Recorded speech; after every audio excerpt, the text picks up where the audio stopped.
Muito boa noite a todos, obrigado por terem vindo. Hoje nós então teremos a aula inaugural do Departamento de Filosofia, incluindo a pós-graduação, os cursos de graduação.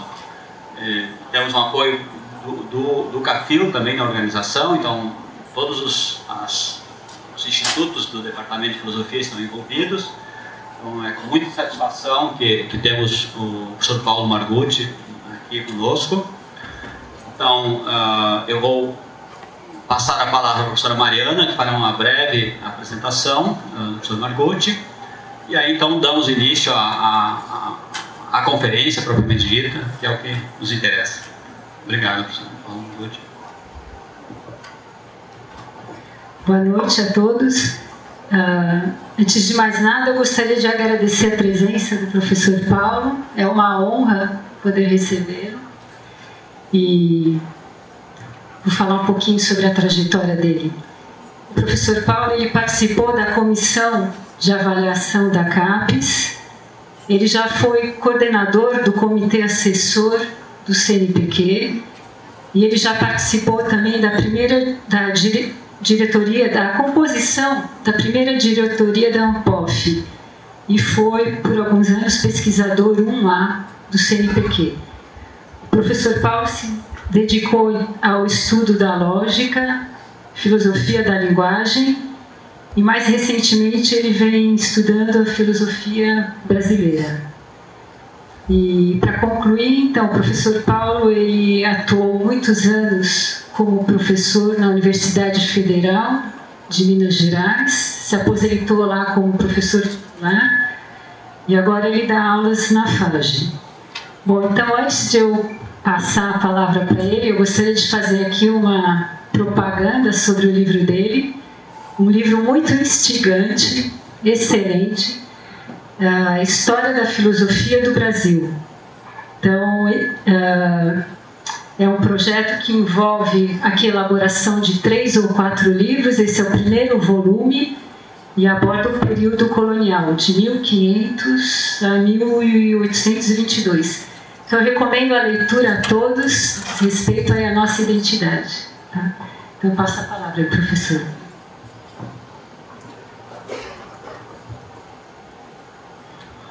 Bom, inicialmente, gostaria de agradecer pelo convite, agradecer pela presença de tanta gente, né, para discutir um assunto que me é caro, né, e passando diretamente então para o assunto, eu gostaria de inicialmente prevenir alguns de vocês no sentido seguinte: eu acredito que eu vou falar algumas coisas aqui que nem todo mundo vai gostar, né?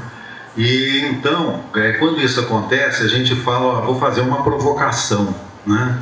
Então, vocês entendam nesse sentido, né? Se eu disser alguma coisa desagradável, vocês considerem que se trata de uma provocação e que eu estou aberto à discussão no sentido da gente poder tentar esclarecer as posições envolvidas, né?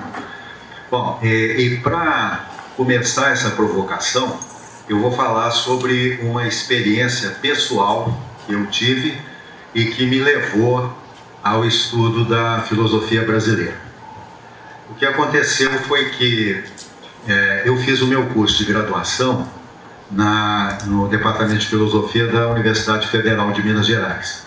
E quando eu comecei a fazer o curso, nós tínhamos uma disciplina chamada Filosofia do Brasil, que foi ministrada por diversos professores, né?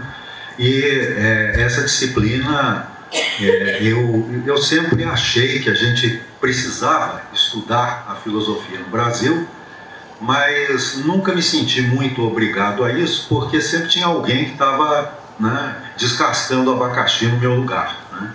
Então eu fui levando a coisa desse jeito. E nos meus estudos eu acabei escolhendo, né, na área de lógica e filosofia da linguagem, eu acabei escolhendo trabalhar sobre o Wittgenstein, e a minha tese de doutorado, inclusive, é sobre o Tractatus do Wittgenstein. A minha tese também para professor titular é sobre o Tractatus. Essa tese, inclusive, deu origem a um livro chamado Iniciação ao Silêncio, né, em que eu tento fazer uma interpretação globalizante do Tractatus, e a coisa estava indo bem nesse sentido. Aí o que aconteceu que me fez mudar de rumo foi o seguinte: em 2001 o Departamento de Filosofia passou por uma avaliação. Vocês sabem que os departamentos passam geralmente por avaliações, né? Então foi nomeada uma comissão e, pelo que eu me lembro, tinha um professor da USP, um professor da Unicamp e um professor da própria UFMG, só que ele não era do Departamento de Filosofia. Então fizeram a avaliação, conversaram com professores, conversaram com alunos, fizeram uma radiografia geral do departamento, e quando terminou a avaliação, o que a comissão concluiu foi o seguinte: olha, de um modo geral o departamento está bem, mas nós estamos achando que vocês estão dando poucas aulas de lógica no departamento, né? Na realidade havia uma disciplina só, era eu o responsável pela disciplina, e essa disciplina, inclusive, eu fazia o seguinte: uma primeira parte, não exatamente metade do curso, eu dava lógica aristotélica, porque eu sempre achei que quem estuda filosofia precisa conhecer minimamente a lógica aristotélica, e depois eu dava uma pequena introdução à lógica simbólica, né? Mas é claro que era pouco, né? Então o pessoal falou: olha, pouca aula de lógica, vocês deviam ter dois cursos de lógica, pelo menos 2 disciplinas, né? E aí realmente a coisa ficaria mais adequada. Só que colocar 2 disciplinas, como a grade curricular já estava completa, né, isso significava que alguma disciplina ia ter que sair, né? A famosa história, tirar a roupa de um santo para vestir o outro, né? E evidentemente a comissão, né, sugeriu o seguinte: falou assim, olha, tira o que for menos significativo na grade, né? E o que é menos significativo na grade? Filosofia no Brasil, né? Tira essa filosofia e coloca 2 lógicas, né? Lógica 1, lógica 2, está resolvido o problema. No meu caso particular, eu até era para ter ficado assim relativamente satisfeito, porque eu, de certa maneira, o poder da lógica sobre a grade curricular ia aumentar, né? Os tentáculos da lógica sobre o departamento iam ficar maiores, né? Mais abrangentes. Mas eu não me conformei com esse fato e achei que estava muito errado tirar a filosofia do Brasil para colocar a lógica no lugar. E então, para compensar essa situação, eu fiz uma coisa meio inusitada, mas foi o que eu encontrei pela frente na ocasião. Eu criei no departamento um grupo de estudos de filosofia do Brasil. Esse grupo de estudos se reunia fora do período de aula, era uma espécie de atividade extra-classe, né? E, inclusive, o grupo ficou conhecido mais tarde como Grupo Fibra. Nós até achamos uma sigla muito boa, né? Porque dá uma ideia de, né, que tem força o negócio, tem consistência e tudo mais. E o grupo funcionou muito bem de 2001 até 2010, né? Eu me aposentei na Universidade Federal em 2006, comecei a dar aula na FAGE exatamente no mesmo ano e fiquei até 2010, quando eu achei que eu tinha me aposentado definitivamente. Mas eu retornei à FAGE em 2013 e estou lá até agora. E o Grupo Fibra, ele permaneceu ativo, muito ativo até 2010. Depois disso, realmente, porque eu fiquei meio assim, morando no interior, no sul de Minas, né, é muito difícil fazer alguma coisa em termos de coordenação do grupo. Ele ainda existe, tem até página na internet, se vocês procurarem Grupo de Estudos de Filosofia do Brasil, vocês acham lá, e tem textos disponíveis, tem algumas notícias, né, a respeito do grupo e tudo mais, né? E então, esse grupo, ele contou com uma população flutuante de alunos durante muito tempo, né? Os alunos se interessavam, assistiam, dali a pouco se formavam e iam embora, vinha outro aluno, etc. E durante esses anos todos o grupo trabalhou diversos assuntos, nós discutimos muita coisa de filosofia brasileira, e isso realmente foi muito bom para mim também, porque eu pude começar a me dedicar mais diretamente a esse assunto, né? E, além disso, eu tinha um projeto de pesquisa no CNPq e eu resolvi alterar o projeto, porque eu estava muito dividido. Eu estava trabalhando um assunto que não era mais o assunto que me interessava. Então eu tentei né, arriscar, né, eu apresentei ao CNPq um projeto sobre filosofia no Brasil. Né. Dei sorte que o projeto passou e aí no restante do tempo que eu trabalhei no CNPq, eu trabalhei nesse projeto. Foi graças a esse projeto que saiu o primeiro volume aí da história da filosofia no Brasil. Bom, isso posto, né, o que eu pude constatar além disso, quer dizer, além dessa experiência pessoal que eu estou citando para vocês, né, eu pude constatar assim, no lidar com as pessoas, e eu sempre viajei bastante, entrei em contato com muita gente em diversos departamentos, já falei sobre filosofia do Brasil em muitas ocasiões, e sempre eu notei uma receptividade muito grande das pessoas em relação a certos aspectos. E algumas das coisas que eu notei, né, em todos os departamentos é o seguinte: primeiro, as pessoas sabem de um fato que é o seguinte: existe entre nós, né, uma espécie de invisibilidade, ou seja, em termos filosóficos. Né? Eu, por exemplo, se eu estudo Wittgenstein, eu conheço todos os intérpretes estrangeiros de Wittgenstein, mas os intérpretes brasileiros, né, até posso conhecer, mas eu não dou tanta importância quanto eu dou para os intérpretes estrangeiros. Eles é que são importantes. O resto, vocês sabem como é que é brasileiro, não é lá grandes coisas, né? Vocês sabem que brasileiro para fazer filosofia nunca foi lá assim muito recomendável, então o pessoal não dá muita atenção para isso. Eu tenho até um texto em que eu aproveito a tese do Sérgio Buarque de Holanda sobre o homem cordial, e eu tento mostrar como que o filósofo brasileiro pode ser visto na ótica da cordialidade, né? E na ótica da cordialidade, o que o brasileiro faz é o seguinte: ele não dialoga com o seu compatriota, vamos dizer assim, porque isso pode dar briga, né? E a gente costuma personalizar as coisas. Então, eu não vou criticar um amigo meu, porque ele vai ficar com raiva de mim, né? Ele vai achar que eu não estou criticando as ideias dele, ele vai se sentir agredido pessoalmente. E isso a gente tenta evitar. Então, as críticas que a gente faz é o seguinte: ou conversa à parte com a pessoa, ou então fala pelas costas. Mas assim, você, né, atacar direto é arriscado, né? Então, nós temos essa tendência, né? E isso cria essa invisibilidade, né? Nós somos mais ou menos invisíveis em relação uns aos outros. Eu me lembro que uma vez eu estava nessa época eu ainda não tinha percebido isso, eu até enxerguei isso de uma maneira equivocada. Mas um colega meu, ele estava numa banca de mestrado, e na hora da arguição, né, do mestrando, ele reclamou o seguinte: falou, olha, aqui no Brasil tem tanta gente que escreve sobre esse autor, né? Eu não vou falar o autor, senão vocês vão adivinhar quem é, então vamos deixar em suspenso. Aqui tem tanta gente que estuda esse autor, por que você não procurou citar essas pessoas, estudar essas pessoas? Por que é só a estrangeirada que conta, né? Eu achei que ele estava fazendo um pouco de... que era meio cabotinho, porque ele estava querendo, né, puxar a sardinha para o lado dele, e na realidade ele estava falando uma coisa muito correta, né? Nós temos que dialogar uns com os outros, nós temos que enfrentar isso. E aqui no Brasil, inclusive, nós temos uma outra característica, é o seguinte: se eu não concordo com o que uma pessoa diz, e se eu não concordo visceralmente, eu passo a considerar que aquela pessoa não merece a menor consideração. Entendeu? Isso é um erro grosseiro, né? Porque aí a ideia que aquela pessoa está defendendo não foi contestada, não há debate, né? E o debate é que é o importante. E nós temos essa tendência. Então, o primeiro aspecto seria esse, a invisibilidade, né? E o outro é o seguinte: a nossa maneira de praticar a filosofia é extremamente voltada para o comentário, né?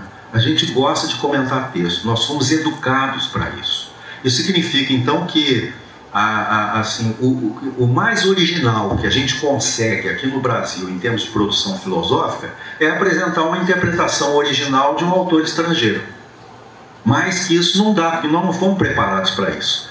Tanto é verdade que, se vocês pegarem as teses de doutorado produzidas aqui no Brasil, é muito interessante, né, a gente observar o que acontece.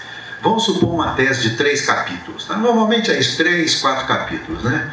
Então, assim, nos primeiros 2 capítulos, o freguês prepara o palco só, né? Então, assim, ele não está trazendo que a tese tem que ser uma transgressão, ele tem que ter uma contribuição pessoal, né? Então, assim, no começo ele só prepara o palco, eu vou fazer uma transgressão, hein? Me aguarde, né? Vou fazer uma transgressão, mas a transgressão não aparece, né? E no último capítulo, a transgressão realmente deixa a desejar. Uma transgressãozinha assim, muito chinfrim, né? Que não realmente, mas é porque a pessoa não dá conta, não foi preparada para aquilo, não foi treinada para aquilo. Então isso é um problema, né? Eu me lembro, inclusive, eu tive um caso de um colega lá na Federal. Ele foi fazer a tese de doutorado dele, mas ele escreveu um calhamaço dessa grossura, a tese, né?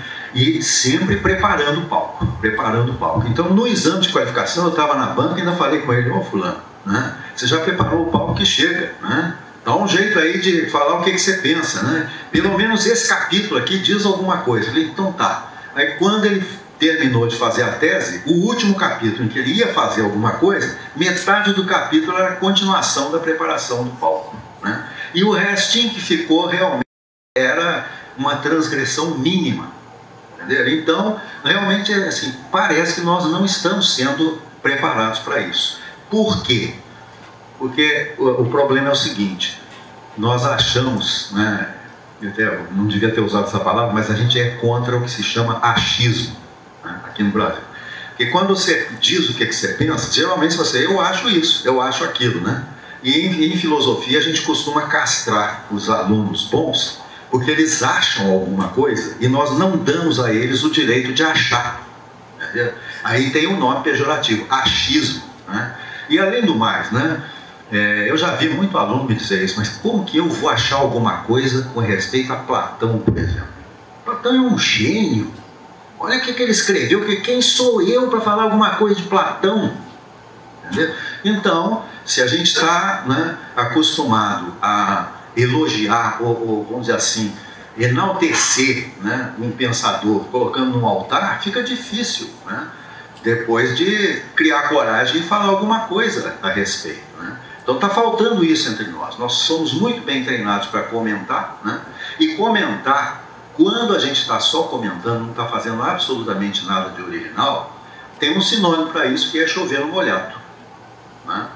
Então, assim, quanto de filosofia que nós produzimos nesse país que não passa de mero chover no molhado, né? A gente precisava tentar. Não quer dizer que comentar esteja errado, tá? Eu não estou falando aqui, ó, vamos parar de comentar daqui para frente. Não tem jeito de ter uma solução radical nesse sentido, né? O que nós podemos fazer é simplesmente o seguinte: tentar estimular as pessoas a fazer algo além de comentar. Porque o raciocínio que se usa, né, geralmente é o seguinte: que quando você vai estudar filosofia, você só pode dizer que sabe filosofia quando você entendeu corretamente os textos clássicos, né? Eu concordo com isso, mas como é que você vai saber filosofia se você não conhece os textos clássicos? Mas acontece que o pessoal acha, fica só aí, né? E conhecer filosofia não é só conhecer texto clássico. Você tem que ter coragem, criatividade, né, e capacidade de criar alguma coisa a partir do texto clássico, né? E isso geralmente a gente não tem sido preparado. Agora, o que nos teria... Bom, isso tudo gera, de um modo assim geral, uma espécie de insatisfação entre as pessoas. A gente vê o pessoal fazendo filosofia, mas nunca a pessoa está feliz, inteiramente satisfeita. Eu tenho notado isso, né? Quer dizer, a invisibilidade, o excesso de comentário de texto e uma certa insatisfação, né? Agora a gente poderia perguntar, né, como é que isso aconteceu, né? Como é que nós chegamos a essa situação? Então eu vou pegar alguns fatos históricos que talvez ajudem a compreender.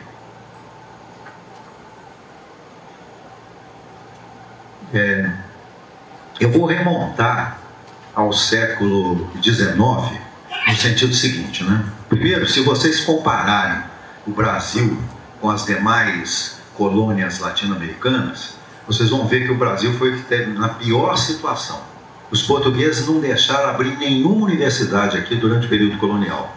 Nas colônias espanholas havia pelo menos universidade, né? Então, e tem gente, inclusive, que compara o Brasil com o restante da América Latina em termos de filosofia e fala mal do Brasil, que o Brasil está atrasado. Está atrasado porque realmente foi educado para ser atrasado, foi criado dessa maneira. Nós temos que compreender isso e tentar superar essa situação, né? Então, o que aconteceu foi que nós não tínhamos, né, universidades. As primeiras escolas que apareceram no país foram depois da transferência da corte, né? Quando o Dom João VI chegou aqui, abriu escola de cirurgia, depois abriu escola de direito, né?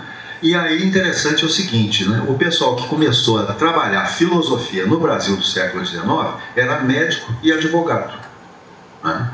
Nós temos um grande número de médicos e advogados que trabalhavam em filosofia, né? E por quê? Porque o estudo que eles fizeram, né, os levou naturalmente a ter preocupações filosóficas, né? E o mais interessante é o seguinte, quer dizer, no começo os médicos eram mais positivistas, né, e os advogados mais espiritualistas, etc. e tal, né? Mas com o tempo os médicos acabaram saindo um pouco dessa história e os advogados é que permaneceram. Então, a filosofia no Brasil, no século XIX, ela foi feita, né, assim, muito significativamente por advogados, e no começo do século XX, continuou nas mãos dos advogados. Quando foi que isso se alterou?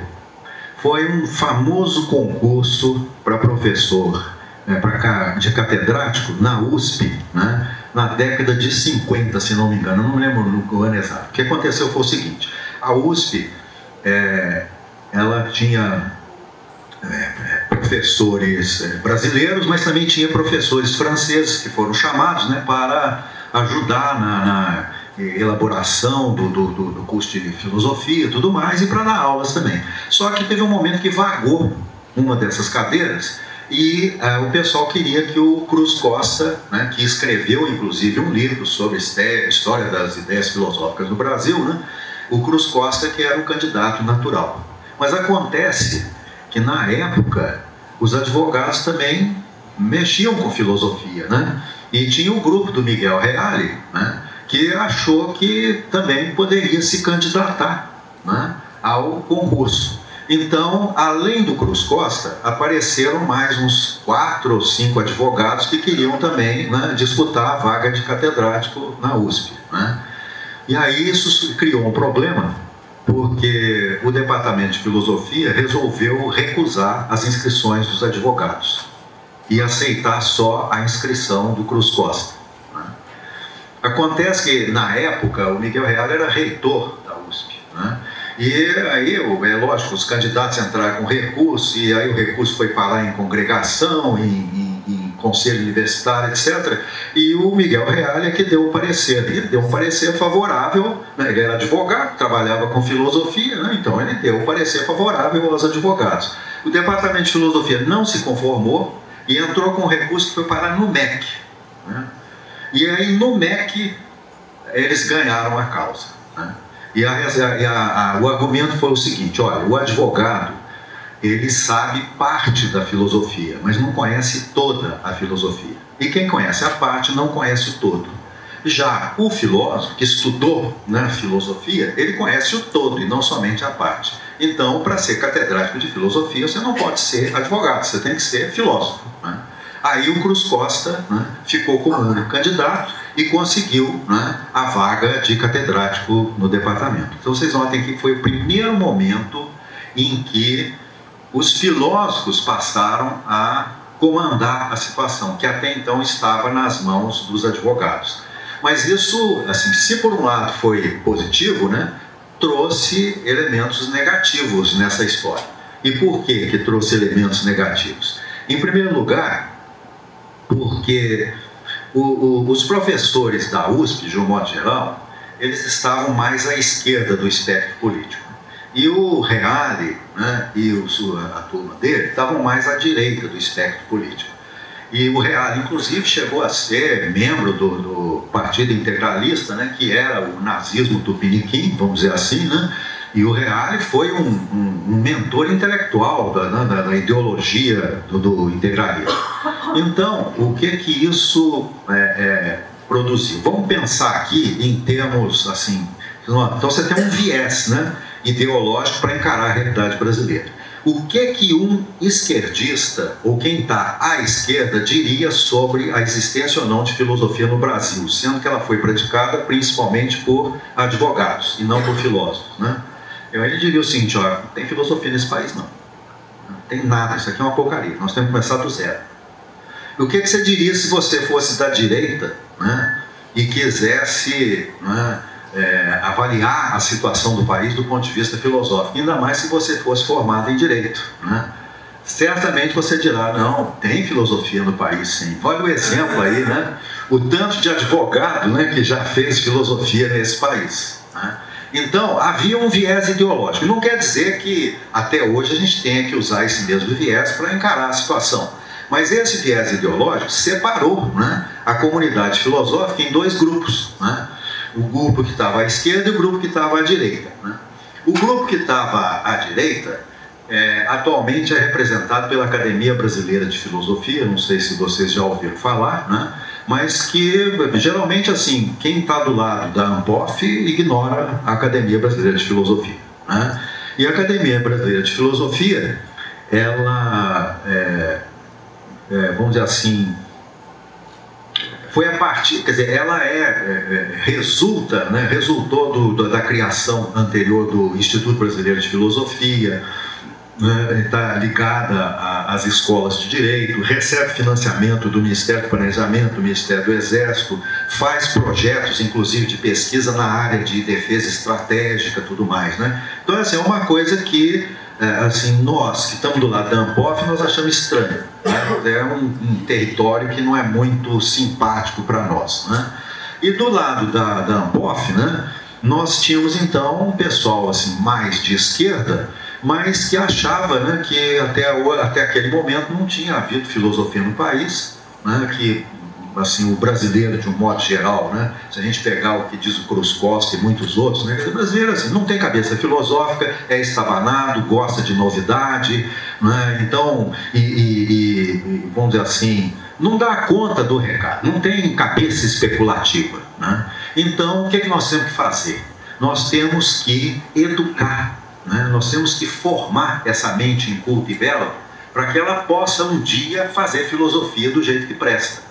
E como que a gente faz isso? Vamos ensinar esse povo a interpretar texto de maneira disciplinada, né? Com um vocabulário adequado, né? Fazer esse pessoal aprender primeiro como que se faz filosofia no verdadeiro estilo acadêmico. Depois que eles aprenderem a fazer isso, aí quem sabe a gente pode ainda fazer filosofia, né? O problema é o seguinte: isso começou antes da década de 50 e está até hoje. Então a minha pergunta é o seguinte: nós vamos continuar assim até quando? Né? Até quando nós vamos comentar texto? Será que essa mente inculta e bela já não alcançou um mínimo de condições necessárias para começar a fazer algo próprio, né? E essa é que é a questão que se coloca, né? Então, como eu falei para vocês, né, nós temos esses dois lados e assim, houve uma separação maior ainda entre as duas facções em 1979, quando houve um incidente na USP, na PUC do Rio de Janeiro. O reitor da época era o padre McDowell, né? E a questão envolveu assim, muita gente importante ainda nos dias de hoje na ANPOF, tem gente já aposentada, né? E também o padre Vaz, né? Que é considerado um grande filósofo brasileiro e tudo mais, né? Então, vamos explicar o que aconteceu. Parece, quer dizer, a gente tem uma versão, quem realmente divulgou mais a questão foi o Paim. Ele inclusive publicou um livro chamado Liberdade Acadêmica, um debate memorável. Eu até recomendaria que vocês lessem para ter uma ideia, pelo menos, do clima em que a coisa foi colocada. A questão é a seguinte: uma professora dava um curso lá, parece que era de filosofia contemporânea, e então ela fez uma seleção de textos, né? E ela ia fazer uma apostila com aquela seleção de textos para discutir com os alunos. Só que na reunião do departamento, um dos textos era do Miguel Reale, né?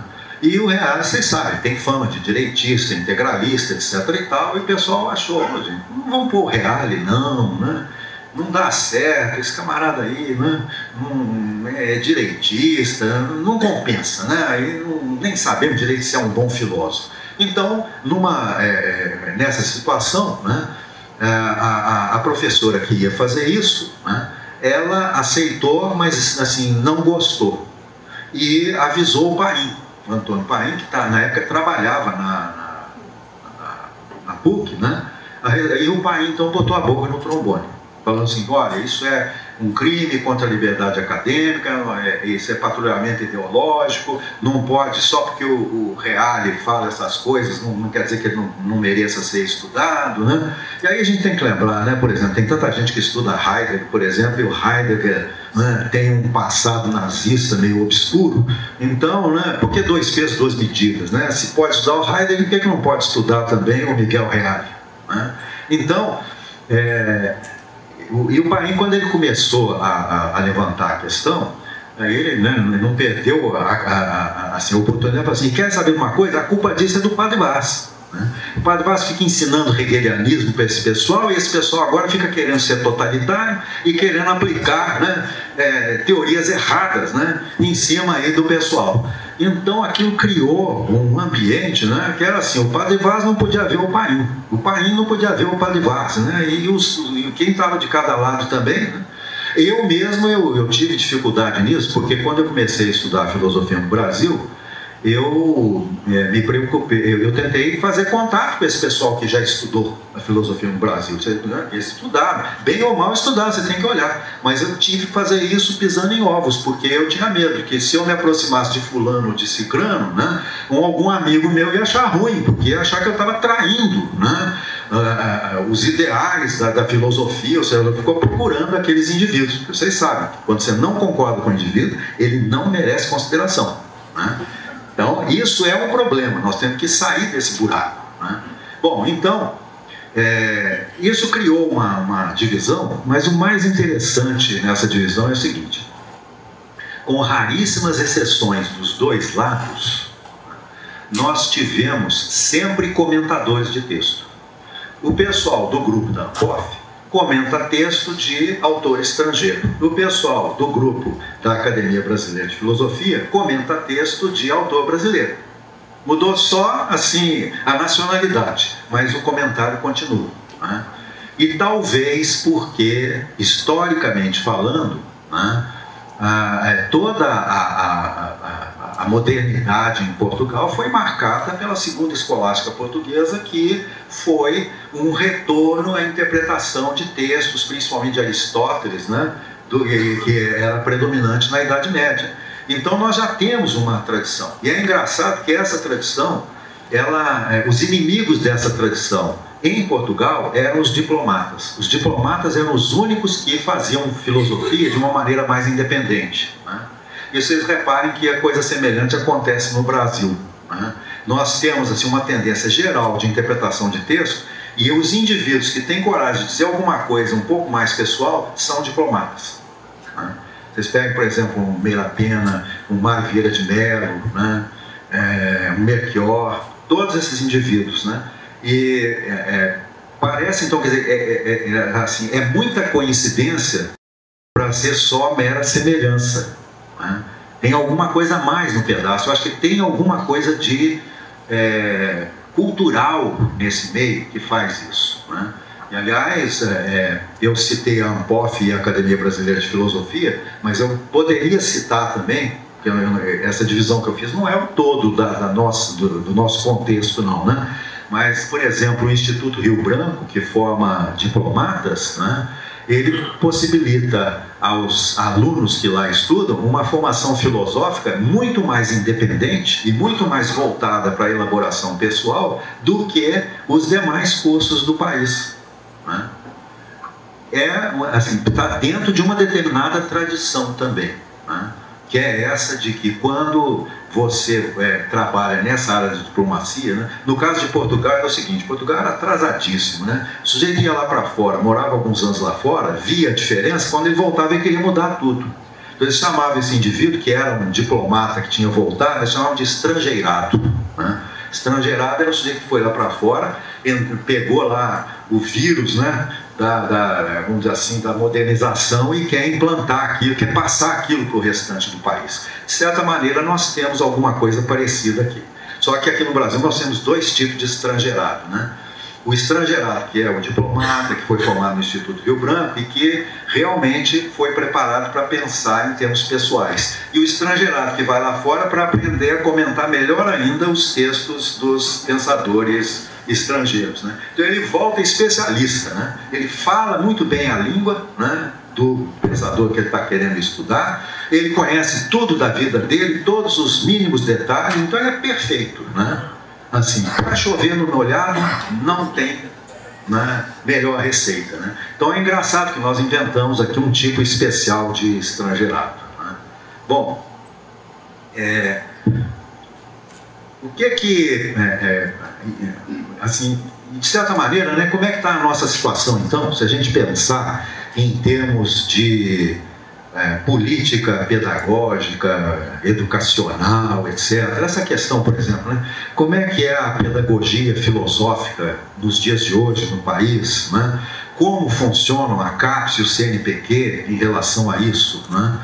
E eu até pedi para a Mariana colocar esses detalhes, assim, né, que eu já fui membro disso, membro daquilo, etc. e tal, para vocês saberem que eu estou falando com algum conhecimento de causa, né? Eu já participei da comissão de avaliação da CAPES, então eu sei muito bem como é que é o processo da avaliação, tanto do ponto de vista, assim, acadêmico, como também do ponto de vista político, né?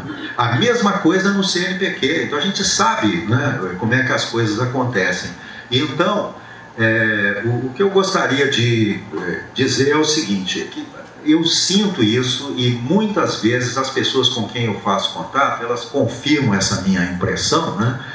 É que existe no momento um certo entrincheiramento numa pedagogia que não precisa continuar, de certa maneira já está superada. Porque em todos os lugares está pipocando alguma coisa contra essa pedagogia. A pedagogia que eu estou falando é a pedagogia da exegese, né? Quer dizer, assim, eu imagino, quer dizer, o curso realmente, assim, para você, do ponto de vista dessa pedagogia, para você atingir um orgasmo intelectual, é um curso onde você vai discutir um parágrafo de Hegel em um semestre. Aí realmente, né, você chegou ao máximo de especialização. Daqui a pouco você vai ser especialista numa palavra daquele parágrafo, né? E continuando nisso, vocês imaginam, daqui a pouco você vai saber tudo sobre nada, né? Igual dizem por aí do que acontece com o especialista, né? Então, o perigo pelo qual nós estamos passando é esse. Nós estamos, né, de certa maneira, entrincheirados nessa posição, e isso nos coloca numa posição também de, como é que eu diria, nós acompanhamos as ondas, a moda do lado de fora. Apesar de sempre se falar que nós estamos combatendo o chamado filoneísmo, né? Quer dizer, o amor pela novidade, na realidade nós não estamos fazendo isso. Eu vi exemplos assim que eu fiquei muito preocupado, alunos meus inteligentíssimos que assim, começavam a estudar, por exemplo, né, principalmente na área de filosofia da linguagem, então filosofia britânica, filosofia norte-americana, né? Aí eles começavam a seguir os problemas que aquele pessoal seguia. E aquilo começa a se refletir, inclusive, na linguagem das pessoas. Então, assim, apesar do sujeito saber inglês muito bem, saber português muito bem, ele começa a inventar palavras tipo assim, representacionalismo, ao invés de representacionismo, porque em inglês é representationalismo, né? Então você tem a gente copia, traduz errado, né? Fenomenalismo ao invés de fenomenismo, né? E o pior é a virgulação, ou então inventaram um estilo lá que eu acho horroroso, é assim, o que é para uma coisa ser não sei o que lá, né? E a gente escreve, eu vi os alunos escreverem, o que é para uma coisa ser não sei o que lá. Tenha paciência, vá copiar assim lá longe, entendeu?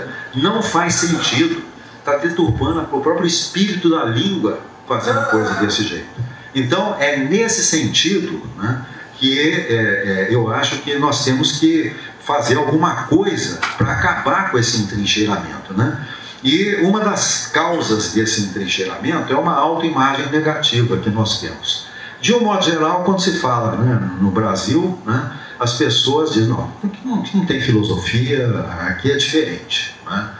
E essa autoimagem negativa, ela foi alimentada e realimentada por muitos e muitos anos, né? Mas ela está, no momento, eu acho assim, uma coisa altamente dogmática, né?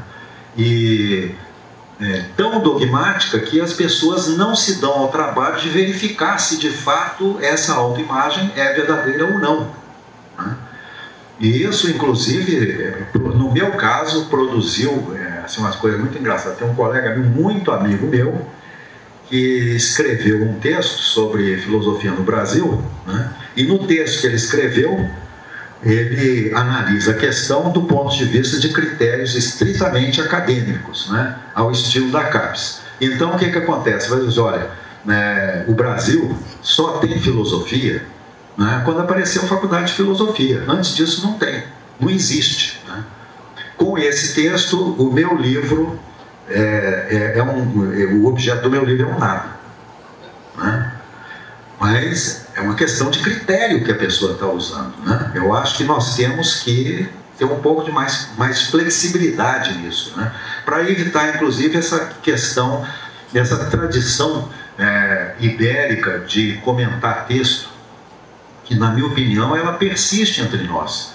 Qualquer coisinha que acontece, a gente volta a comentar texto, que parece que é o que a gente gosta de fazer, né? Então, filosofia não é só isso que eu estou querendo dizer. Não quero dizer que nós temos que parar imediatamente de fazer isso. Não, filosofia não é só isso. Vamos dar uma colher de chá para o resto, para outras alternativas, né?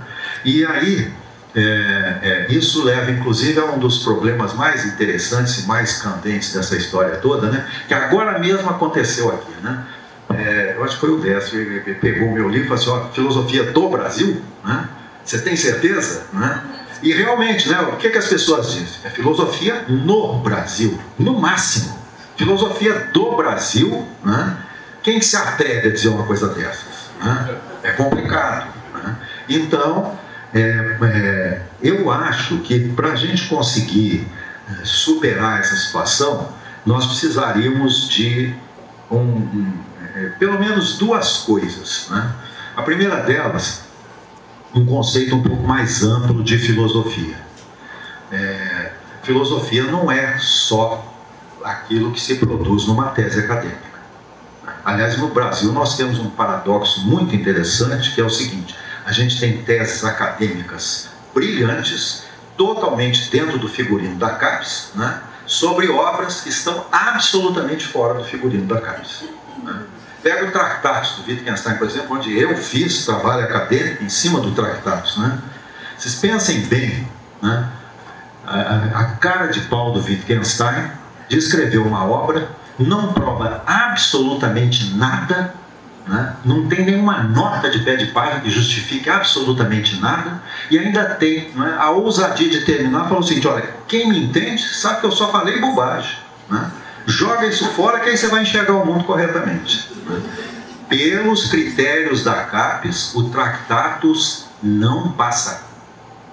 Essa é que é a verdade, não passa, né? E, no entanto, nós temos teses, né, acadêmicas sobre o Tractatus. Tem alguma coisa errada aí.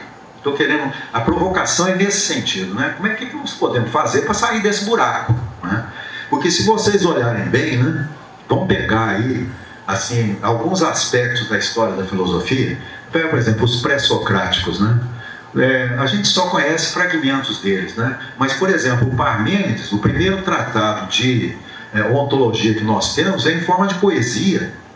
Pelo amor de Deus, né? Poesia, isso é trabalho acadêmico, né? E, no entanto, as pessoas estudam aquilo assim, né, rigorosamente, etc. e tal, e produzem trabalhos acadêmicos fantásticos, né? Mas depois eu vou tentar levantar o ponto que eu acho mais importante em relação a isso, né? Então, depois, por exemplo, se vocês pegarem Platão, né? Platão só escrevia diálogo, né? Aquela coisa assim. Hoje em dia, se alguém quiser fazer algum trabalho filosófico em forma de diálogo, também não passa, né? O Aristóteles é o melhorzinho, Tá? Porque o Aristóteles, pelo menos, o trabalho dele tem algum aspecto de trabalho acadêmico, mas é deficiente, se for comparado com o que a gente exige, né? E Sócrates, então, coitado, não escreveu nada. Como é que você faz com um cara desses? Né? E aí é muito interessante que aqui no Brasil, né, no meu livro eu tento mostrar isso, que Sócrates sempre foi um personagem, assim, uma espécie de modelo de filósofo para o português, para o homem ibérico. E ele passou a ser para nós também. Porque ao invés de dizer que o brasileiro não tem cabeça filosófica, eu prefiro dizer que a nossa cabeça filosófica funciona num registro diferente. Né? Não é no registro da tradição europeia ocidental em sentido estrito. Nós fazemos filosofia de uma maneira diferente. Nós temos que olhar como é que se faz isso para pegar o jeitão. Né? Então, o Sócrates sempre foi um modelo. Então, aqui no Brasil, nós temos exemplos de indivíduos extremamente respeitados no âmbito da ANPOF que não produzem nada. Né? E qual é a desculpa que a gente dá? Ele tem um espírito tão grande que quando ele começa a escrever, ele chega à conclusão que aquilo não está bom e para. Né? E nós, em respeito então ao espírito crítico dele, nós, né, não vamos, né, criar caso com ele. Entendeu? E assim, é muito bom quando você tem uma personalidade socrática. Ajuda em alguma coisa também. Né? Não quer dizer que, assim, porque nós temos aqui o mito da produção também, né? Quanto mais se cobra da pessoa que ela produza, né, tanto mais porcaria ela corre o risco de fazer. Né? Porque a coisa é complicada, né? Ainda mais que em filosofia. Vocês sabem que você dominar o filosofês não é uma coisa, né, que qualquer um consegue com tranquilidade. Então, nessa situação, a gente precisava de um conceito mais aberto de filosofia, né? Um conceito que aceitasse, por exemplo, as poesias dos pré-socráticos, os diálogos do Platão, os pensamentos do Pascal, por exemplo, né? Os textos do Heidegger ou do próprio Wittgenstein. Está cheio de gente aí fora do esquadro. Tem muito mais gente fora do esquadro do que dentro do esquadro. E tem um outro detalhe, né? Não estou com isso também querendo dizer aqui que daqui para frente vocês têm que abandonar qualquer parâmetro, né? Mas uma coisa é certa, né? Quando você vai escrever alguma coisa e quer expressar o que você realmente está pensando, de preferência não perca tempo com nota de pé de página e referências bibliográficas, porque isso vai gastar um tempo e um fosfato que depois vai faltar para você expressar o que realmente você está pensando. E vocês podem ver os grandes pensadores, quando eles escrevem algum texto que ficou realmente marcante na história, eles não têm nota nenhuma, eles não fazem referência a quase ninguém. E quando faz referência, eles fazem uma apropriação brutal do outro, né? Que você fica até assustado. Quem está acostumado a comentar e querendo seguir direitinho o que o outro falou, a gente fica até assustado, né? Então, a coisa, assim, a filosofia caminha numa direção um pouco diferente do que a gente pensa ou está sendo preparado para isso, né? E eu diria até que uma das características da filosofia é uma espécie de bricolagem conceitual. Eu vou explicar isso da seguinte maneira. Geralmente a gente tem em casa uma gaveta ou uma caixa onde a gente joga um monte de bugiganga lá dentro, parafuso velho, pedaço de uma máquina que sobrou, né? Você joga lá, porque um dia, quem sabe, eu posso usar aquilo, né? Isso chama-se bric-a-brac, né? Então, o que é a bricolagem? É quando você vai no bric-a-brac, pega lá algumas coisas e monta e produz algo em cima daquilo, né? Eu lembro que um exemplo foi o seguinte: quando eu era muito novo ainda, o meu irmão teve que fazer um trabalho na escola, no colégio, né? E o trabalho era sobre fazer um motor elétrico, né? Aí então nós fomos no bric-a-brac, né? E começamos a pegar a peça lá para ver se a gente conseguia construir um motor elétrico. E o meu pai trabalhava em telefonia, então ele tinha um monte de pecinha lá, ideal para isso, até imãzinho, né, induzido, a gente podia ter lá para aproveitar. Aí fizemos um motorzinho. Então vocês notam, o que nós fizemos? Eram peças que eram usadas em equipamentos completamente diferentes, com funções completamente diferentes. A gente pegou aquilo, juntou e produziu um todo unitário, né, que foi o tal motorzinho. A minha opinião é que em filosofia a gente faz a bricolagem em cima do passado, né? A gente pega o que os outros fizeram, né? Puxa daqui, puxa dali, etc. e tal. É claro que vocês vão dizer, mas isso é ecletismo, né? Olha, mas é um ecletismo superior, né? Não é qualquer porcaria, não. Não é samba do crioulo doido, vamos dizer assim, né? É uma coisa que realmente tem começo, meio e fim. Então, Platão, por exemplo, fez um bricolagem fantástico em cima do seu passado, né? De tudo aquilo que existia em termos de filosofia, ele fez esse bricolagem. Wittgenstein, por exemplo, fez um bricolagem também em cima do Russell, do Frege, do Schopenhauer e diversos outros autores ali que, né, puderam servir para a elaboração filosófica dele. Então, se a gente passar a entender a filosofia dessa maneira, talvez a gente, quer dizer, primeiro, de maneira mais flexível, né? Filosofia não é apenas da filosofia acadêmica, nós temos que abrir espaço para outras formas de pensamento, né? E se ao mesmo tempo a gente perceber que a filosofia é essa forma de bricolagem, isso vai nos fazer vai nos permitir identificar mais formas de filosofia do que as usuais, além das formas que a CAPES reconhece como válidas, né? Mas como eu disse para vocês, tem uma contradição aí, porque ela aceita trabalhos válidos em cima de obras não válidas, né? Então, né, já que existem essas obras não válidas, vamos tentar examinar para ver em que elas consistem, para ver que lição que nós podemos tirar disso aí, né? E no caso do Brasil, né, se a gente pensar como é que o pessoal andou fazendo bricolagem aqui, né, a impressão que me dá é o seguinte, por exemplo, no caso do período colonial, o que eu consegui reunir, ou perceber, foi o seguinte: como eles não se comunicavam entre si, os diversos pensadores, eu tentei localizar se eles tinham uma visão de mundo comum. E qual não é a minha surpresa? Tinham uma visão de mundo em comum, né? E essa visão de mundo em comum, inclusive, de certa maneira, ela foi retomada no futuro pelo Roberto da Mata, que é um sociólogo, né? Eu vi que o que ele falava dos dias de hoje se encaixava perfeitamente no Brasil, lá do período colonial, né? E era uma visão de mundo. Então, eu comecei a trabalhar em cima disso, para localizar que espécie de visão de mundo estava acontecendo ali, né? E o que ela poderia trazer de lição para nós, para a gente ver, inclusive, como é que nós avançamos, né? Que tem uma espécie de tarefa socrática aí, né? Conhece-te a ti mesmo. Se você não olhar para o seu passado, você não vai saber como é que você é. Não vai saber onde que você está, como é que, né? Quem somos, de onde viemos, para onde vamos, né? Famosa pergunta do Pascal. Se a gente aplicar isso no caso aqui do Brasil, é muito importante que a gente conheça isso para poder ter uma noção mais adequada do que realmente nos interessaria em termos de filosofia, né? Então a gente precisaria desse conceito, né, mais amplo, mas uma outra coisa também. A gente precisa de descolonizar o nosso pensamento. Nós somos extremamente colonizados, mas extremamente. Eu vou dar um exemplo aqui, né, que eu espero que ajude para ver a que ponto que chega essa colonização do pensamento.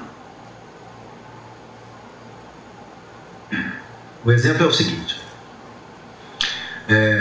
quando os portugueses descobriram o Brasil, eles rezaram uma missa, né, na frente dos índios. Os índios estavam tudo lá curiosos, assistindo, etc. e tal, e depois colocaram um marco de pedra, né, tomando posse das terras em nome do rei de Portugal, né?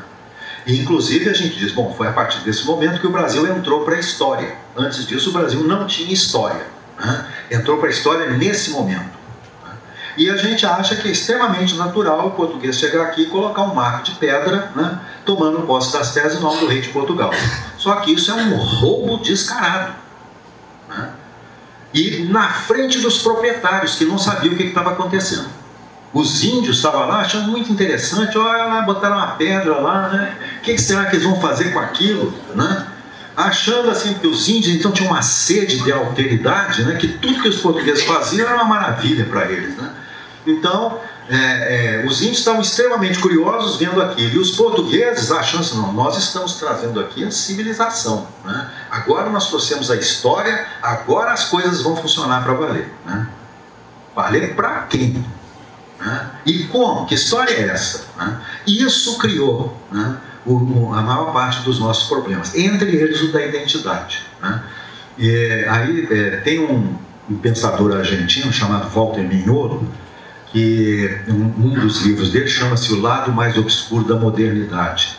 E nesse livro ele faz a seguinte caracterização: olha, quando a gente pensa em modernidade, né, e quando você olha o discurso filosófico da modernidade, ele fala da retórica da modernidade, fala assim, olha, é muito bonito, mas esse discurso, ele esconde o pacto colonial, ele esconde a exploração colonial. Você só pode ter modernidade com escravidão, com colonialidade. Se não tiver, não funciona, uma coisa não funciona sem a outra. Só que o que o europeu faz? Ele esconde a colonização e exalta a modernidade, né? E nós caímos feito trouxa nessa história, né? Achamos que a modernidade realmente é uma coisa fabulosa, né? E nós nos esquecemos da questão da colonização, né? E aí o problema é o seguinte, né? O europeu que coloniza, ele vive numa metrópole que já tinha uma identidade, né? E que só vai melhorar, porque enquanto está ruim para a colônia, vai ficando cada vez melhor para ele, né? Mas a colônia nasceu sem identidade, teve que criar a sua identidade e foi educada para buscar essa identidade de acordo com os critérios da metrópole. Critérios esses que ela jamais vai conseguir preencher, porque ela é colônia, ela não é metrópole, né? Então isso cria em nós o problema da identidade. Por isso que tem filosofia no Brasil, né? Esse problema, essa questão da identidade, ela é causada, né, pela colonização do país, né? E pela colonização do nosso pensamento até hoje, né? E por colonização, eu quero que vocês entendam o seguinte, né? Vamos pegar Heidegger, por exemplo, tá? O Heidegger faz descrições assim muito interessantes e muito pertinentes sobre o Dasein, certo? Então, né, o que as pessoas que estudam Heidegger dizem a respeito? Não, o Heidegger está fazendo filosofia universal, né? Ele está trabalhando uma questão que afeta todos os seres humanos em todos os lugares, em todas as épocas, né? Pois eu gostaria de trocar essa afirmação, né?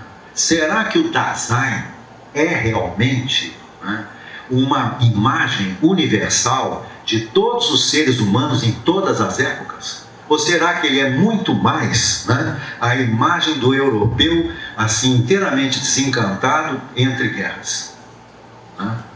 E isso aí a gente tem o seguinte, quer dizer, você já ouviu falar da generalização apressada? Generalização apressada é uma falácia em que você vê um caso e generaliza para tudo, né? O que eu acho que os europeus fazem constantemente é isso: eles olham o caso deles, constroem uma explicação para o caso deles, mas dão áreas de universalidade àquilo que eles explicaram, e aí os trouxas aqui acham que aquilo é universal, entendeu? Quer dizer, eu tenho sérias dúvidas a respeito da universalidade da filosofia nos termos que ela tem sido colocada, porque é isso que cria o problema, né? Se você é filosofia universal, você não pode ter filosofia nacional, né? Então falar em filosofia brasileira, filosofia do Brasil, já está errado por definição, entendeu? Será que está errado por definição? Nós falamos filosofia francesa, filosofia da França, filosofia inglesa, filosofia alemã. Por que não pode falar filosofia do Brasil? 2 pesos, 2 medidas, né? Porque sempre a gente tem birra com o Brasil, né? E essa birra só pode decorrer de uma autoimagem negativa que precisa ser alterada, né? Então, como eu falei para vocês, né, descolonizar o pensamento, que é um conceito mais amplo de filosofia, para perceber como que a gente faz filosofia. A nossa tendência geralmente é essa, né? Nós somos mais céticos, nós somos assim, a gente desconfia de elucubrações filosóficas. Por isso que a gente prefere comentar os outros ao invés da gente criar as nossas, né? A gente é muito desconfiado, a gente é muito intuitivo. Então, assim, onde que a gente faz mais filosofia? É na literatura, né? Nós temos autores brasileiros como Machado de Assis, Clarice Lispector, por exemplo, né, que são verdadeiros literatos filósofos e que mereceriam ser estudados nos cursos de filosofia, né, pela contribuição que eles trazem. Vocês pegam, por exemplo, aquele livro A Paixão Segundo GH da Clarice, né? Eu tenho um estudo em que eu faço uma comparação, eu comparo a Paixão segundo GH com o Tratados do Wittgenstein e tento mostrar que os dois estão com o mesmo problema de dizer aquilo que não pode ser dito, né? E a Clarice, na minha opinião, está até melhor que o Wittgenstein, que ela não precisa de lógica, não precisa de nada daquela pataquada que o Wittgenstein usa, e ela chega no mesmo resultado, né? É muito simples, ela fala assim, para chegar à mudez, né, que esforço de vós, né? É o que o Tratados faz também, né? Então, eu acho que a gente devia começar a nos olhar com uma perspectiva diferente. Olhando a nós mesmos com essa perspectiva diferente, nós vamos ser capazes de perceber um pouco melhor o nosso jeitão, né? E vamos tentar fazer alguma coisa a partir daí. E como exemplos, inclusive, eu daí, olha, tem já gente no Brasil, né? Tem uma moça, eu esqueci o nome completo dela, Fernanda, ela escreveu sobre a filosofia do jeito. Tem um pessoal no Rio Grande do Sul que escreveu sobre filosofia e futebol, né? São assuntos assim que muita gente vai arrepiar, né? Mas são assuntos muito mais voltados para o que nós fazemos e a nossa realidade do que você ficar estudando Heidegger, por exemplo, ou o próprio Wittgenstein, etc., né? Pergunta é até que ponto eles realmente podem nos servir de alguma coisa, né?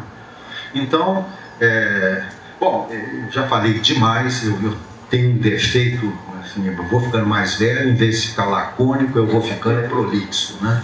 Ainda teria muito mais para falar, mas eu acho que, assim, já deu para dar uma ideia do que eu estou pensando, né, para fazer a provocação.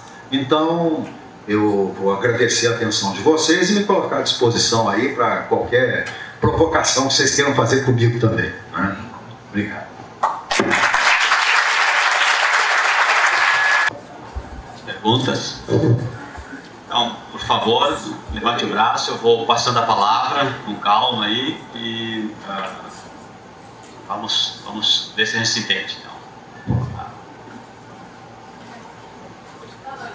Eu gostaria de fazer uma pergunta, que é mais como hipótese, assim, para pensar um pouco o lugar da filosofia hoje no Brasil.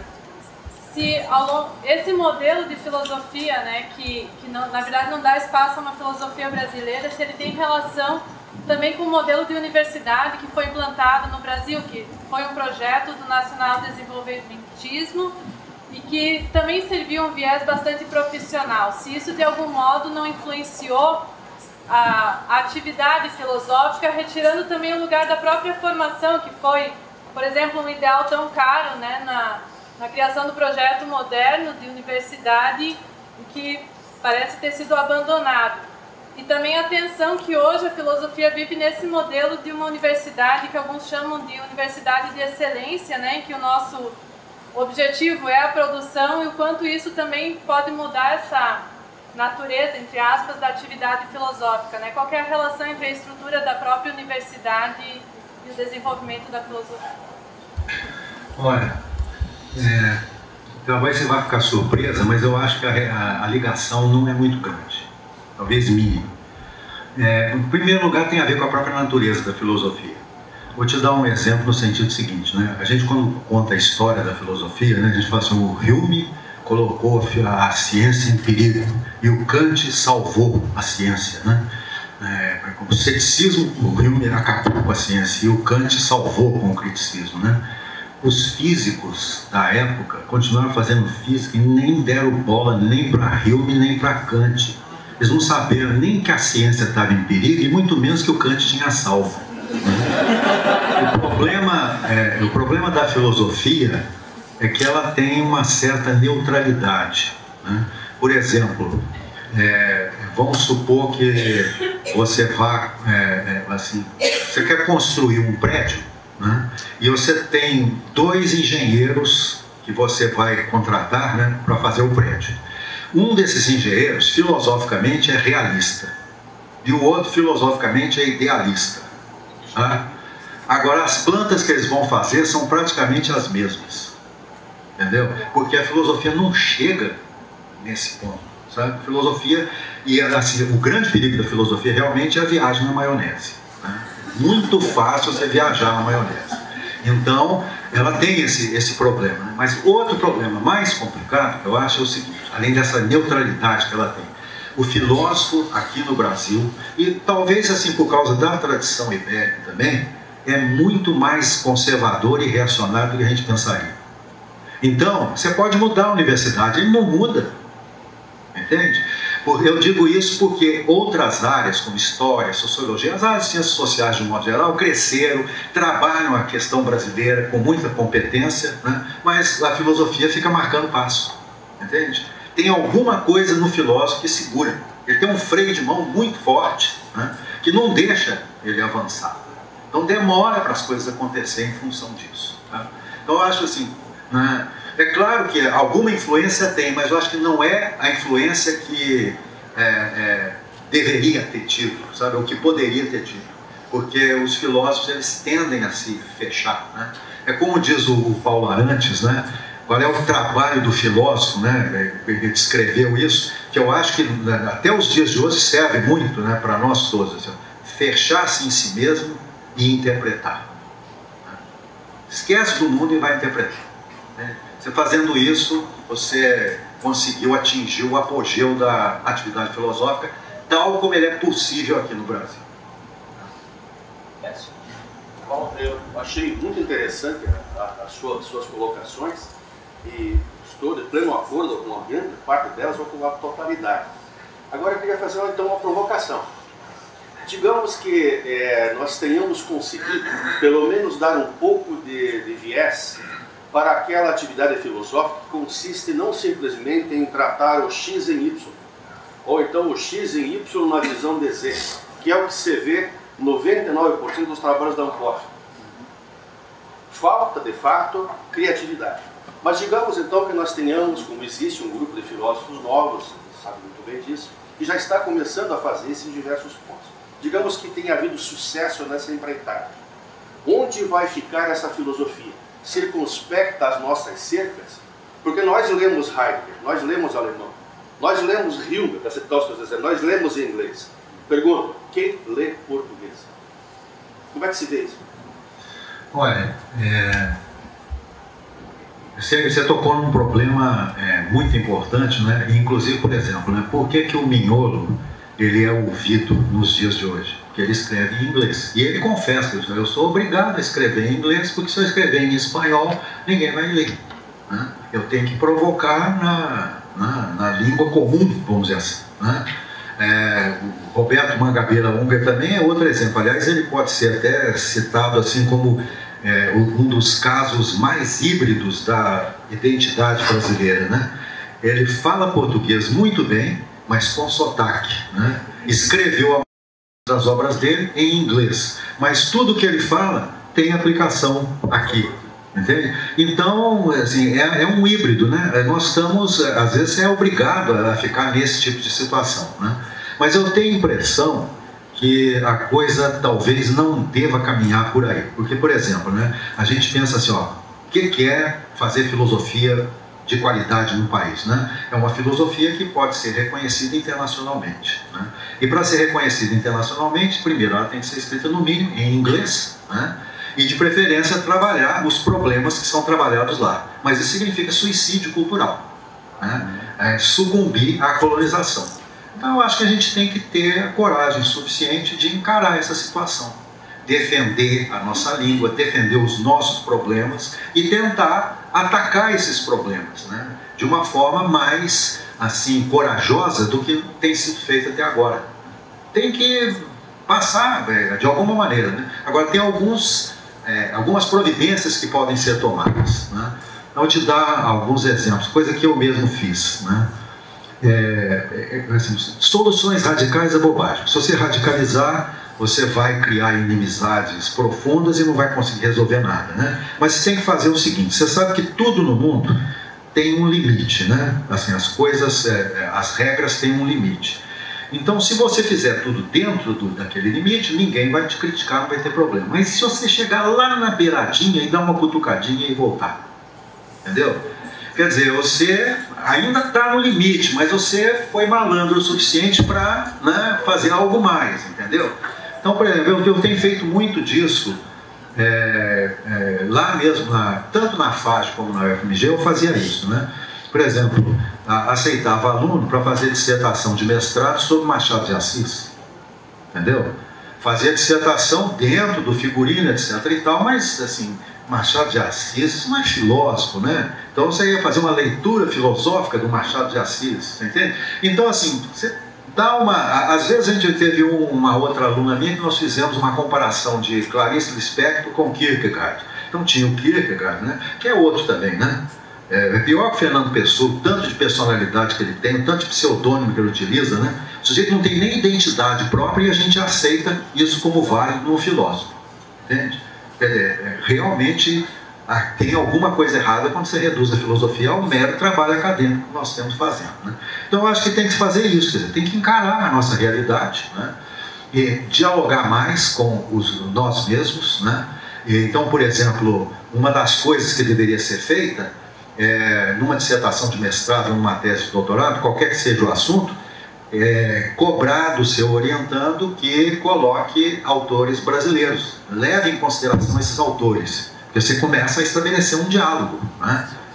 Então tem que ser coisa pequena desse jeito. Então fazer, por exemplo, como a Mariana fez, os alunos dela fizeram um livro, né, expondo lá posições filosóficas, etc e tal, que eram próprias, eram deles. Isso é estimular a criatividade, entendeu? É claro que nem todas essas produções vão ser brilhantes, mas você tem que começar de algum jeito, tem que treinar, né, a própria criatividade. Se você não treinar isso, a pessoa não sai com nada, nunca vai sair, vai estar condenada a comentar, né? Então eu acho que tem que fazer isso, né? Você vai dando cutucadinhas nas beiradas, né, tentando produzir alguma coisa. E vou dizer, não é fácil não, viu? Eu escrevi um livrinho que saiu recentemente sobre o pensamento do Mário Vieira de Mello, né? Só que eu fiz o seguinte: metade do livro eu apresento as ideias dele, a outra metade eu tento meter o pau nele, né? Mas foi um sacrifício criticar o homem. É fácil, você olha assim, isso é bobagem, não concordo com isso. Vai escrever, vai provar, né, que ele está errado, que você está certo. É muito mais complicado. E se a gente fizer isso, nós vamos passar a nos respeitar muito mais. Coisa que nós não fazemos, porque a gente bate o olho e fala assim, isso não presta, não concorda, não está com nada, né? Não, faz o exercício contrário. Tenta criticar por escrito aquilo com que você não concorda. Você vai ver o tanto de trabalho que dá e o tanto que você aprende fazendo isso, né?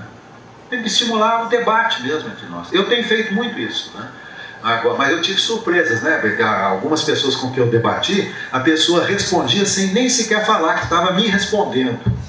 Porque você sabe como é a cordialidade, etc e tal, né? É complicado. Então tem de tudo, tá? Tem outro que fingia que lia todo mundo, que ele punha nota de todos os autores brasileiros que ele encontrava, ele punha, né? Mas ele não discutia nada. Entende? Então aquilo virava uma colcha de retalhos assim imensa de notas de pé de página que não tinha nada a ver com o que ele estava defendendo. Era só para ele mostrar que ele tinha lido outras pessoas. Então tem de tudo, né? Mas eu acho que tem um jeito certo de fazer, né?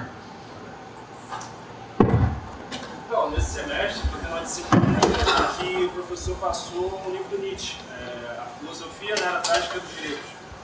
Uma frase que eu encontrei nesse livro, que eu acho que tem tudo a ver com o que o senhor passou nessa palestra, é que erudição é a submissão à tradição. Gostaria que o senhor comentasse essa frase do Nietzsche, se faz sentido com o que o senhor passou ou não, se não tem nada a ver. Erudição é uma coisa muito boa, mas também é uma coisa muito perigosa, né? Porque eu tenho colegas assim que são capazes de falar eruditamente sobre qualquer assunto, mas não saem com nada, entende? Porque assim, mostra que tem um verniz cultural fantástico, mas falta conteúdo. A erudição só funciona se você tiver alguma capacidade de assimilar aquilo, né? Vamos dizer assim, de fazer uma antropofagia em cima daquilo. Entendi que a gente está criticando justamente a erudição, né? Exato. A submissão, isso. Então, assim, nesse sentido ela não serve para nada, mas você pode, né? E ela ajuda quando você utiliza no bom sentido, né? E o bom sentido é esse, é fazer antropofagia mesmo, né? Os grandes filósofos são todos antropófagos, né? Então, a ideia de antropofagia que nós temos aqui, o nome é novo, vamos dizer assim, né? Mas a prática é antiga, né?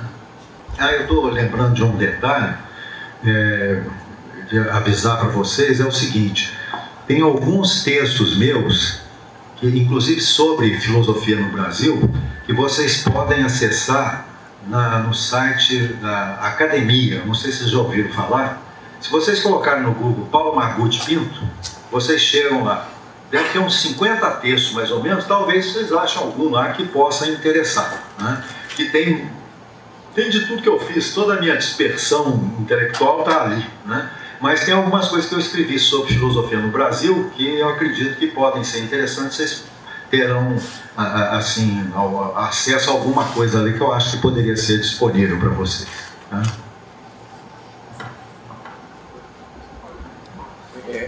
Margutti, você falou sobre questão de digamos assim, escritores, sobre quem vale a pena se debruçar para se entender o pensamento filosófico brasileiro.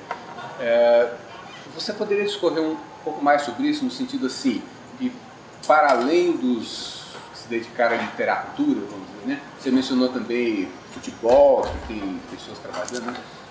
Enfim, o jeito brasileiro.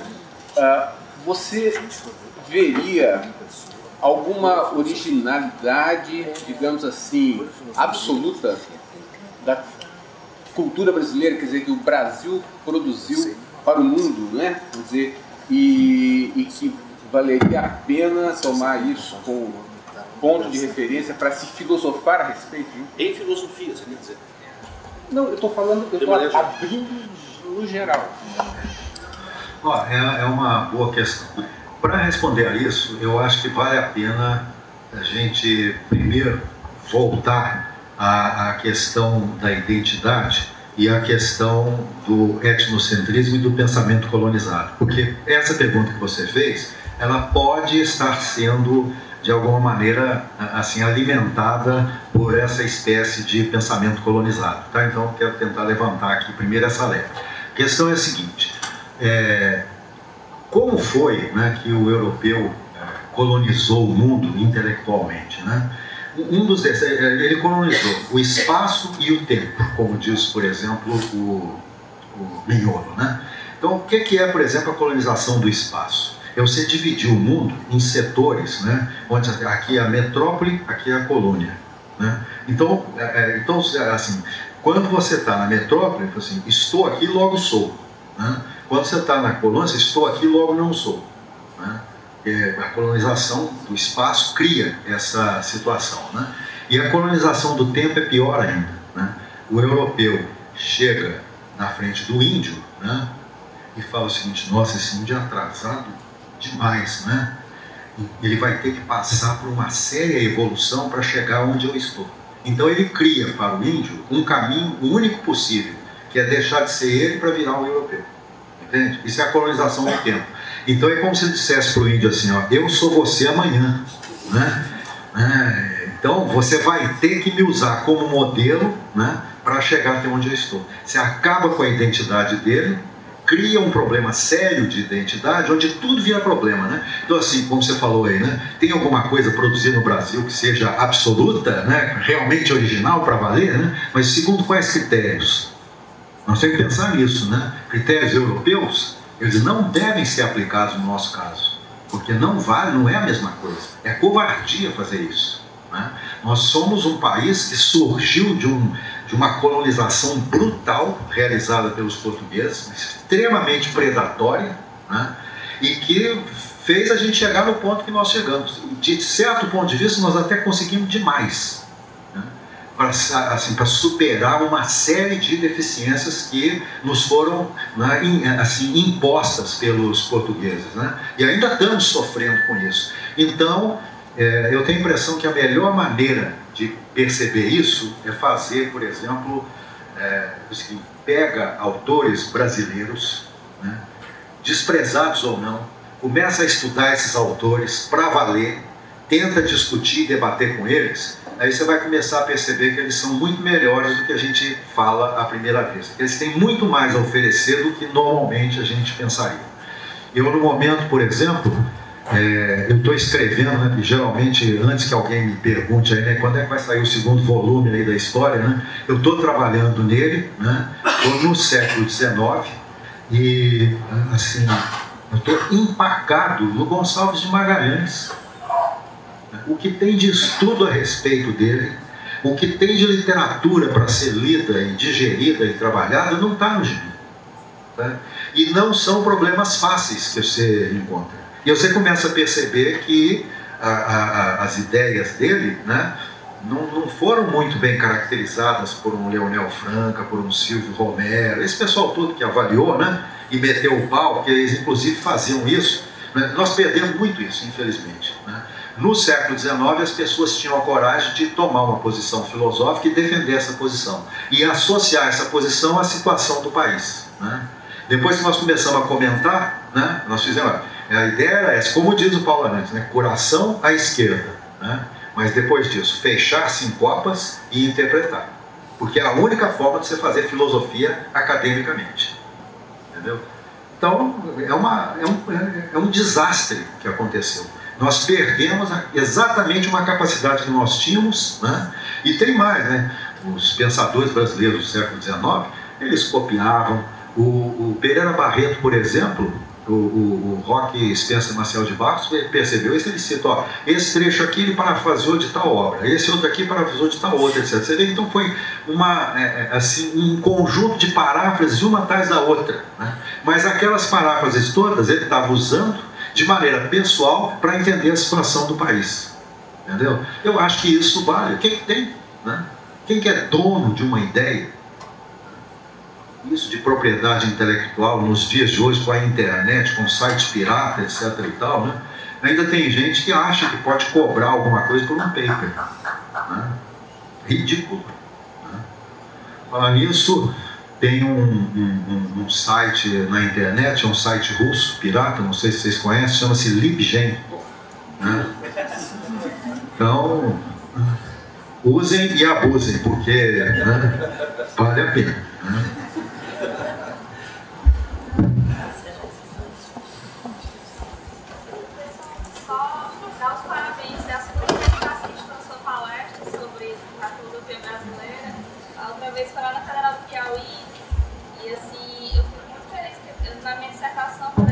Eu acabei fazendo um pouco essa estratégia, sabe? Nos 2 primeiros capítulos fazer a exegese e no último eu fui falar de poesia, né? E aí eu lembro de um professor que, inclusive, ele faz parte da MOF, estava na minha banca, e aí ele foi, assim, elogiou lá na banca, mas por escrito, né? Ele fez os riscos, aí no último capítulo que eu trabalhava mais sobre poesia, ele botou só interrogação. Mas na banca ele elogiou, disse que foi um bom trabalho. E aí, porque não é da tradição dele, né? Ele trabalha no McIntyre. Como eu falei, a gente tem que ser político, né? Eu sou mineiro, então, assim, eu não sei se vocês sabem, né? O que o pessoal fala do político mineiro, que é aquele indivíduo que, né, bota pano quente, que negocia, etc. e tal, isso vem da tradição ibérica. Os portugueses aprenderam a fazer isso com os mouros, né? Porque os mouros chegaram e dominaram os portugueses. Os portugueses queriam manter a sua identidade diante dos mouros, né? Aí os portugueses inventaram um jeito de fingir que mudou sem ter mudado, né? Eles chamam isso de colocar vinho velho em garrafa nova, né? Ou então modernização conservadora, entendeu? Então, de certa maneira, eu tenho a impressão que se você faz alguma coisa assim, né, você está contribuindo para mexer. Tem que ir nas beiradas e cutucar, né, para ver se consegue alguma coisa. Não tem importância, você ganhou um ponto de interrogação, mas você passou, né? Passou. E tem mais um detalhe também, isso eu falo muito para os meus alunos. Olha, enquanto você está fazendo mestrado e doutorado, é melhor você baixar a cabeça, porque tem uma banca que está por cima de você. Depois disso, aí você começa a botar as manguinhas de fora, né? Que aí não tem mais ninguém para te amolar, né? Mas sempre que puder, dá uma mexidinha, né? Agora, eu mesmo, né, eu tenho sentido o seguinte, que ao defender essas ideias, tem alguns colegas meus que são muito assim, ligados a ANPOF, a CAPES, etc., eles não estão gostando muito do que eu estou fazendo, não. Então eles estão, assim, se afastando um pouco. Eu estou começando a virar uma ave rara, entendeu? Mas eu já estou velho, né? Então, eu já o que eu podia fazer eu já fiz, agora eu vou chafurdar, né? Então, não tem importância, entendeu? E sempre a coisa é muito cordial. Uma questão ainda? Sim. Eu queria ter um livro de Leopoldo Sea, los mexicanos, onde eles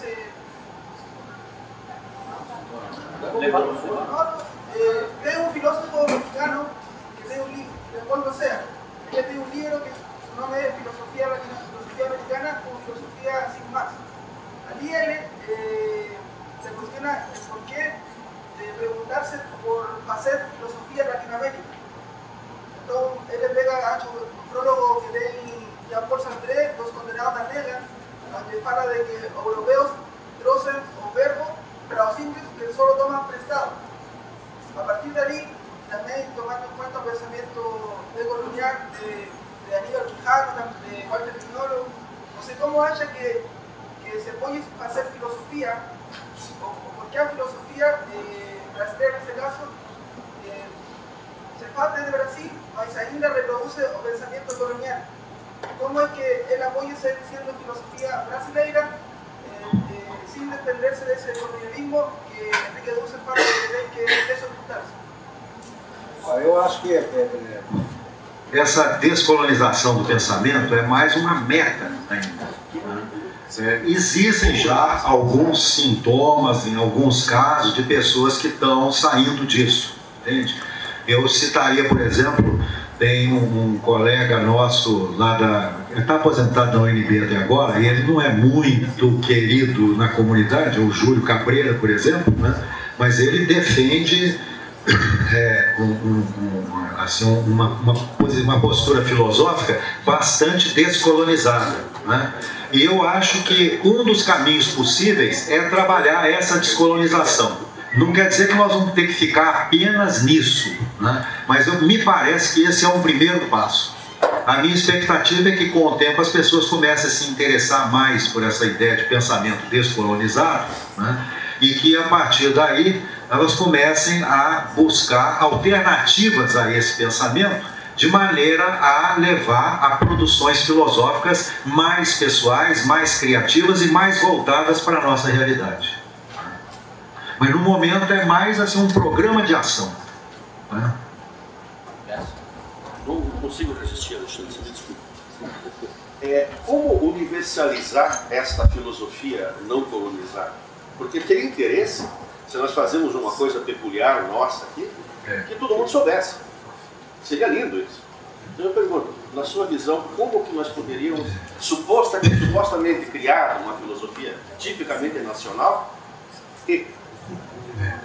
Olha, assim, de imediato, né, é difícil dizer porque as alternativas são inúmeras, tá?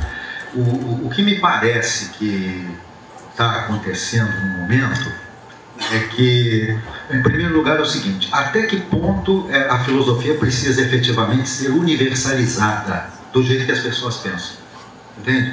Porque a questão é a seguinte: vamos pegar de novo exemplos lá. Pega o Habermas, por exemplo, tá? O Habermas tem uma teoria da pragmática universal, por exemplo, né? Por que ele desenvolveu essa teoria? Vamos pegar assim, o contexto histórico, né? Bom, o Habermas ele foi membro da juventude hitlerista, né? E viveu aquela situação opressiva do nazismo. E ele chegou à conclusão, né, junto com o Haber, inclusive, né, que se você criasse uma comunidade de comunicação em que as pessoas estivessem todas em posições iguais na discussão, você conseguiria superar o problema que o nazismo tinha colocado, né, e aquilo seria uma solução universal, né? Eu me pergunto se de fato é uma solução universal. Porque, por exemplo, se você pegar a teoria do Habermas e aplicar no Brasil, não vai funcionar. Por quê? Porque aqui no Brasil todo mundo reclama, todo mundo fala e ninguém faz nada. Entende? E a ideia do Habermas é que você vai usar o discurso para chegar na ação, né? Aqui nós temos uma tendência diferente. Então, eu geralmente costumo sugerir o seguinte, né?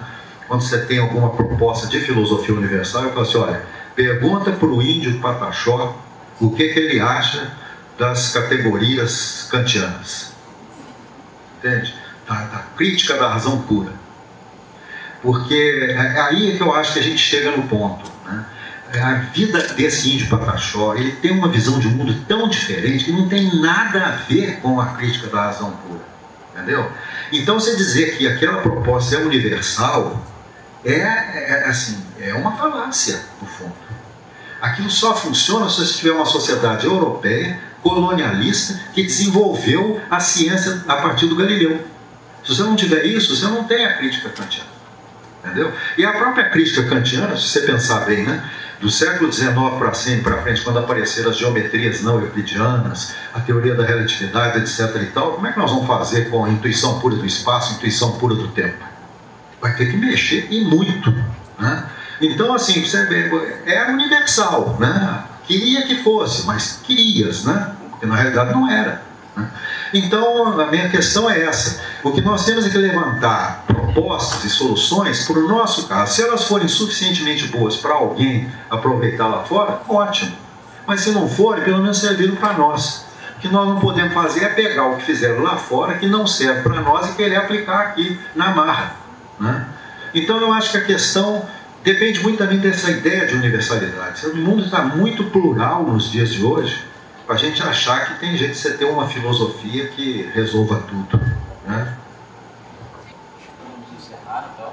Eu agradeço principalmente ao povo, ao professor Paulo Manucci, muito obrigado pela experiência, pela disciplina registrada.